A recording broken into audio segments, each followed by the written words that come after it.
Hello and welcome back to London Cycle Routes.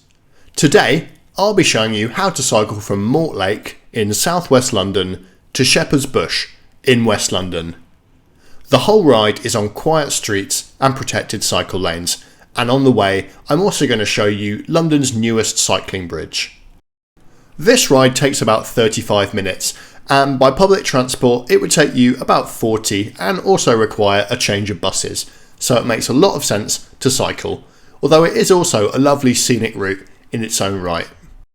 If you find this video useful or you just enjoy watching it, then please don't forget to subscribe to the channel, as I try to post new videos just like it every week. I'd also like to say a huge thank you to every one of you who supports the channel on Patreon. If you'd like to contribute too, you can find a link in the description below the video. Okay, let's get going. So we're starting outside Mortlake Station and we're going to cut on to Mortlake Green. There is a paved path on the green to the left there, but it's blocked by parked vehicles, so I just cut across the desire line there, which it seemed like a lot of other people were doing too. The paths on here are shared with pedestrians and they can get quite narrow at points, so do make sure you watch out and give everybody plenty of space. Mortlake has an interesting history. In the 18th century it was at one time the home of the largest manufacturer of pottery in England, but it's probably most famous as the home of the Stag Brewery, and beer has been brewed on this site since 1487 when the brewery was attached to a monastery.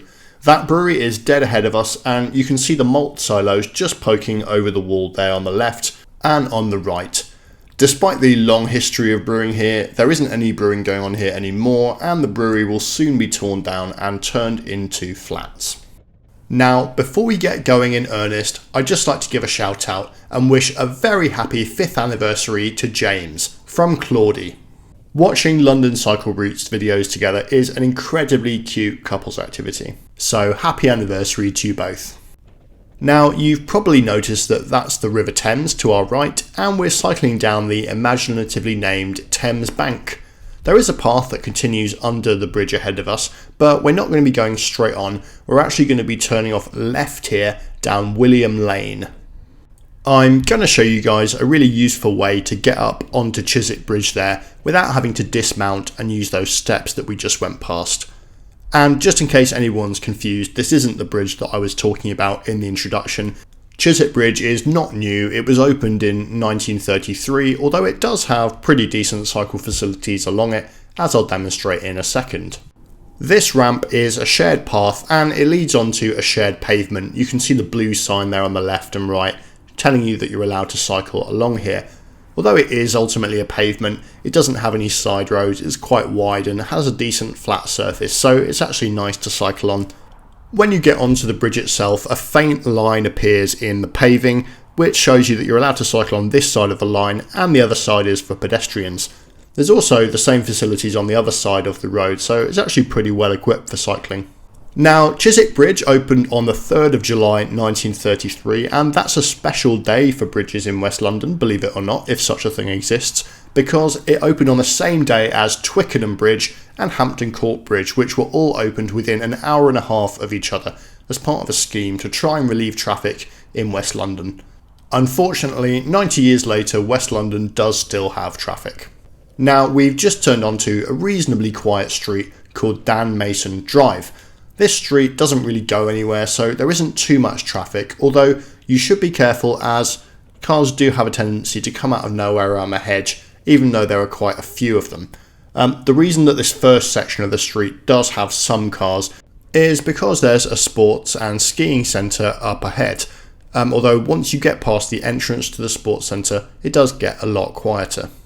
Why is the street called Dan Mason Drive? Well, Dan Mason, along with his brother Charles, was the founder of a shoe polish factory making cherry blossom shoe polish, which was produced in Chiswick just here. That's the sports centre on the left that we just passed there, by the way, so now that we're past it, we shouldn't run into really any more cars. Interestingly, the sports ground that we just passed is actually related to Dan Mason, as it was originally created by the company for the use of its employees. This road is a little bit isolated, so let's just do a little sense check. You can see on the right that there is street lighting here, so I wouldn't have a problem going down this street at night, although different people do have different thresholds for this kind of stuff. Note that there are speed bumps along here which some people can find uncomfortable to ride over. I actually think as far as speed bumps go, these ones aren't too bad. They have a relatively forgiving profile, although I would just watch out for them at night as you wouldn't want to hit them at a funny angle. Now we're going to follow the road around here and we're nearly at London's newest cycling bridge, which is the Duke's Meadows walking and cycling bridge. It used to be that you had to turn off left here and do a big diversion. You weren't able to follow the Thames at this point because of Barnes Railway Bridge ahead of us here. But this new footbridge knocks a couple of minutes off the journey down here, and it also looks great. I think it's like something out of Copenhagen really. Really pleasant to look at and just makes the experience of cycling along this bank of the Thames a lot less circuitous. The bridge opened earlier this year and it was apparently quite a challenge to design something that would be able to weave under Barnes Railway Bridge like it does. That is because Barnes Bridge is actually Grade 2 listed, so it couldn't be used as a support structure for the new bridge. But anyway, I'm really happy with it and I think it's a great addition to the Thames walking and cycle route. There is another point of interest coming up on our right here. If you keep an eye out, you'll see some wooden buildings with white detailing on them just behind that tree up ahead. I wasn't quite sure what they were when I first came past here. They looked really historic, but they're actually a bandstand that dates from 1920s. If you look online, you can find the occasional community concert taking place here. So if you ever want to come down here and watch a little bit of music, that is something that you can do, particularly in the summer. Dare I say it, you could even cycle down here as there is an excellent cycle route which we're currently following. We've turned off the road now and we're onto a path, so just remember that the paths are also for pedestrians and just be courteous as you ride past. There is also an unsurfaced path on the right hand side past that grass bank, and some people may choose to use that as that woman is demonstrating. But personally, I prefer to use surface paths like this one, and I do, wherever possible, try to make videos which avoid dirt or gravel tracks. Occasionally there might be a little bit of a link that has dirt or gravel, like at the beginning of this video actually, but generally I think a proper cycle route requires a surface path, in my view. I know some people ride mountain bikes and such, and it's not a problem for them. The woman who was just there actually, who'll pass us again in a second, actually had a very cool e-bike, and you can see how quickly she's able to go on that. Just a little safety note as well, that at the end of this street there's a gate and you have to go through a little chicane here on the right. The gap is a little bit on the narrow side, so just be careful and make sure there aren't any pedestrians trying to get through it. You then come out onto this roundabout, which looks like it's going to be a big fast road, but is generally pretty traffic free. It's probably not really an appropriate way to build a junction in such a low traffic residential area. It looks like it belongs on a motorway or something, but it's fine. You then get dumped onto Pumping Station Road, which is named as such because it was the pumping station for the local sewage works, which was built in the Victorian times. This street is a natural low traffic neighbourhood, or basically a cul-de-sac, and it doesn't really go anywhere for motor traffic, so as a result it's dead quiet, and you can see that loads of people are cycling down here and using it as a cycle route. At the end it turns into a nice little path separated by a bollard, which is why the previous street was so quiet, and then it puts us onto Chiswick Mall. The River Thames is on our right, just past those hedges, and it will become visible in a second, along with a really fancy and nice looking houseboat which you can just spot there in the distance. As you can probably tell as well by the number of people whizzing past on bikes, this is a really popular cycle route, this section certainly.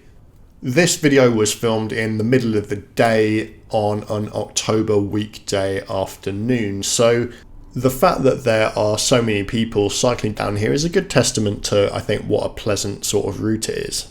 This wasn't a problem when I came down here, but do be aware that there are a lot of cars parked on the roads here, and they could spring into life without warning. Just something to keep an eye on. I also like this little coffee stand and restaurant cafe thing going on the left here.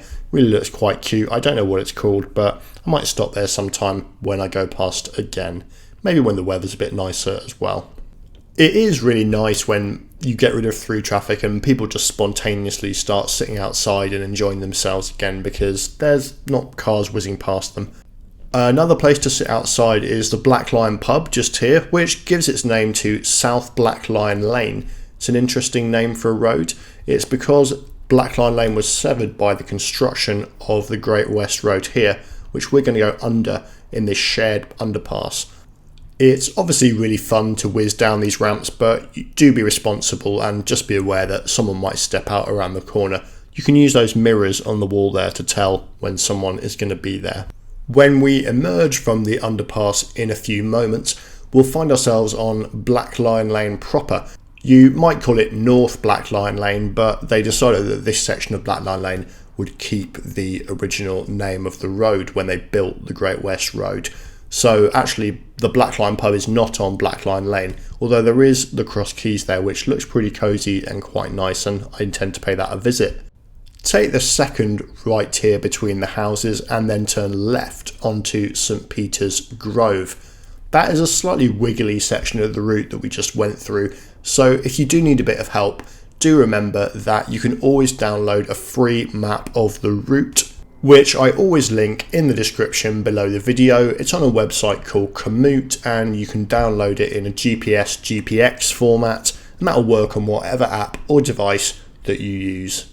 While you're down there, make sure you hit that subscribe button so that you are alerted to new videos which I post. I try to post new videos every week, and I've been pretty good at it as well recently.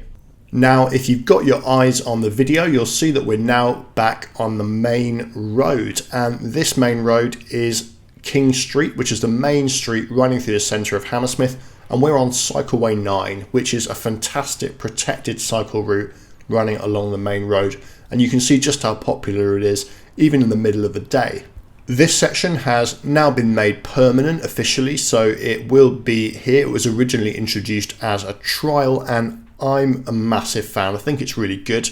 It's a two-way cycle track running on one side of the road, and it does go all the way out to Chiswick and will eventually be going all the way out to Brentford too.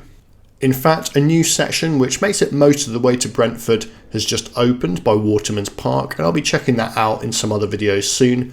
And eventually it will also go out to Hounslow, although that section hasn't got funding yet and the construction is yet to start. So we'll see when that happens, and I'll be absolutely showing you that. A few safety points on this cycle lane. Firstly, just make sure that you obey the traffic lights, as they are for your protection as well. Sometimes the way that junctions are done, it is quite dangerous to skip the lights. The second thing is to watch out for pedestrians stepping out into the road. Some of the busier bits of King Street, it can be a bit of an issue. And thirdly, as with any cycle lane, just make sure you're keeping an eye on side roads, because motorists love to poke the nose of their cars out of those side roads in sometimes quite a dangerous fashion, and they're not always looking in the right direction, by which I mean at you. And they might miss you, and yeah, occasionally accidents do happen that way.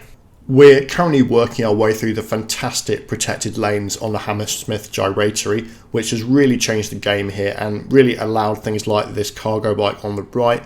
Really great. If you go straight on here, you'd head down to Kensington, and there are some lanes, but we're going to turn off down Bute Gardens, which is a relatively quiet street. This section of the route proceeds through reasonably quiet streets to get up to Shepherd's Bush, and I'll show you the way. However, it does make me a little bit sad for a couple of reasons. The first is that there's loads of missing contraflows, by which I mean there are one-way streets without two-way for cycling, so I'd love to turn left down there, but unfortunately there isn't a legal way to do it. So I'm just going to go the long way around, and we're going to go to the end of the street, turn left, and then double back on ourselves. Really, if Hammersmith and Fulham want a cheap and easy and unobtrusive way to make it easy to cycle around this neighbourhood, all they need to do is come along with some traffic orders and some very, very cheap accept cycle signs and put them on those one-way streets. And this area will become a lot more permeable, a lot more legible by bike. You can see that we're doubling back on ourselves down another one-way street, and then we're going to turn right after the pub to cross Brook Green on a path. Now, in practice, particularly on quieter streets like this, a lot of people riding bikes do just ignore the one-way sign if it's a particular pain to go the long way around. So it would make sense to formalise the two-way cycling on these streets, which a lot of people are doing anyway, so that motorists are expecting bikes to come out and just to avoid arguments.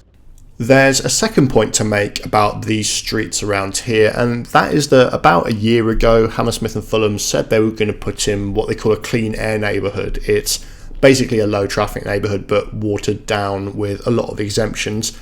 Not perfect, but would have been quite good, removed a lot of the through traffic from the area. They still haven't done that, which is a shame, and it seems to have got lost in the gears, so I really hope that they'll get on that. Talking of going the wrong way down one-way streets, we're going to do it here for about 5 seconds, just because it makes the route so much more sensible. Now that we've turned off, we're not doing it anymore, and we're now going the correct way down the one-way street again. I really hope that the council comes along with an accept cycle sign and just legalises that tiny little bit of street, and also the bit around Brook Green where we actually did go the long way around. It would make this area so much more legible and permeable by bike, and is probably even more important than putting in a clean air neighbourhood, although they should do that as well. There's a little way more to go in this video, but I just want to say a big thank you again to everyone who supports the channel on our Patreon page. If you like what we're doing and you want to support us, then you can find a link to the page in the description below the video. Alternatively, on YouTube, if you're new here, make sure you hit the subscribe button. It's free to subscribe and it'll just help you find more videos in the future. If you want to help other people find the videos because you think they're great, then hammer the like button and YouTube will boost it in the algorithm, and other people will see it on their pages too and in their recommendations. And I also love to hear what you guys think of the video, so make sure you leave a comment below shouting at me for cycling the wrong way down that street. This here is Shepherd's Bush Green, and we are basically at our final destination. If you look on the other side of those fences though, you'll see that they're sort of redoing the green. Normally that's actually all grass, so I'm sure it'll be nice when it's done. But there you have it. It's Mortlake to Shepherd's Bush, and I reckon you could do quite a few different routes based off this as a sort of spine from southwest London up to West London. But we are now here. This is what I consider to be the centre of Shepherd's Bush. So thanks so much for watching that, guys. I'll see you again next time. Make sure you hammer that like button. Make sure you hit subscribe. Thanks again to the patrons, and I look forward to hearing from you in the comments. Do let me know underneath what you think of the video, what you liked and what you didn't like, and I will see you again next week.